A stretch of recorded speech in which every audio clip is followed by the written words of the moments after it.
সজনী রে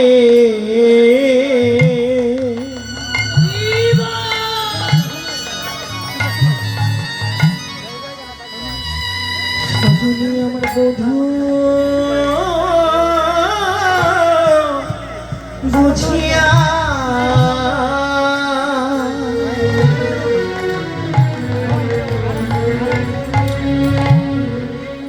সুখীরে বধূ বুঝিয়ার সুখে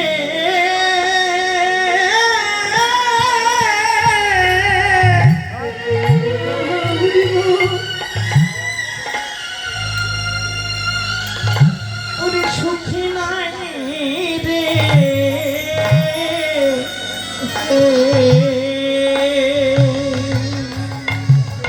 ললিতা বলছে অগরাধে তুই আছিস যাবটে, রাধারানীর বাস কোথায় মা? চটিলা কুটিলার মন্দির, চাবট গ্রাম। আরে কৃষ্ণ আছে সেই বৃন্দাবনের গহীন কাননে। কি করে বুঝতে পারছিস তোর প্রাণবধূ সুখী নাই? রাধারানী বললেন সজনী রে হরে আমার এই দেহ আমার বধূর দেহ, দুটি দেহ ভিন্ন ভিন্ন বটে, আমাদের প্রাণ যে একটাই রে।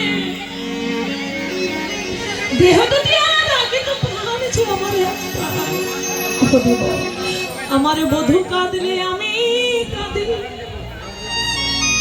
আমি কাঁদলে আমার বধূ কাঁদে। বধূর অঙ্গে যদি কোনো কাটার আঘাত লাগে, সেই আঘাত ছুঁয়ে আমার অঙ্গে উঠে। আমার বধূ আমার অঙ্গে যদি কোনো আঘাত লাগে, সেই আঘাতের দাগ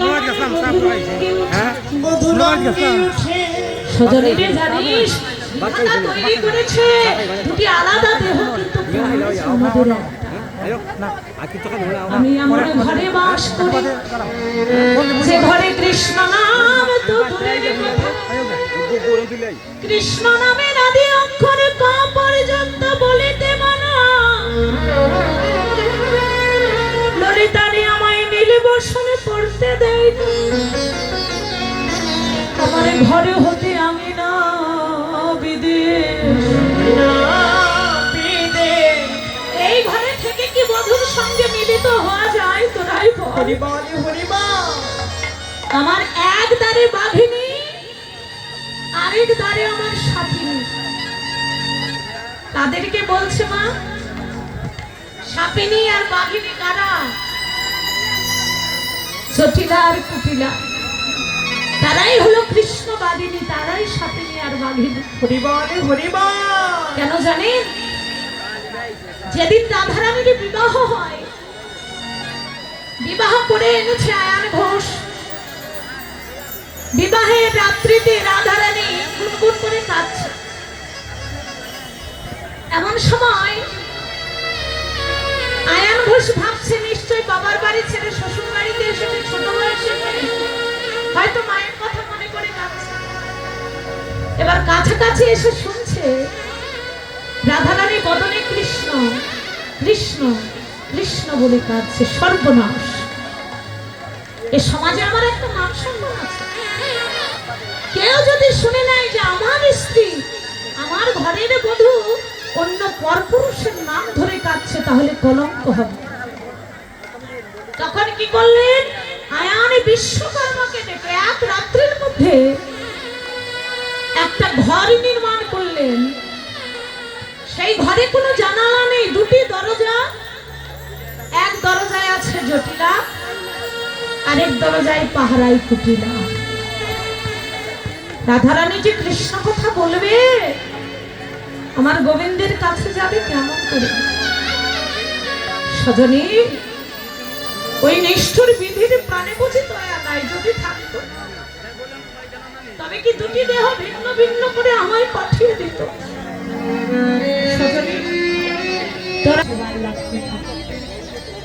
কথা বলতে বলতে পথে তুলসীর ধার দিয়ে হেঁটে যাচ্ছে কি রে? মঞ্জুরি সখী তুলসী মারাম তুলসী তুলসী অগরাধিকার পশি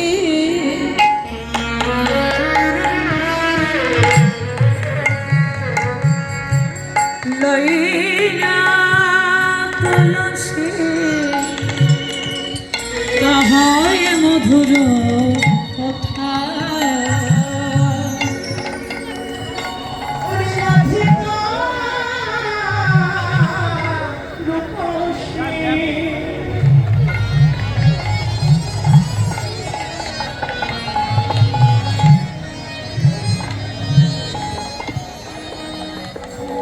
ওরে লইয়া তুলসী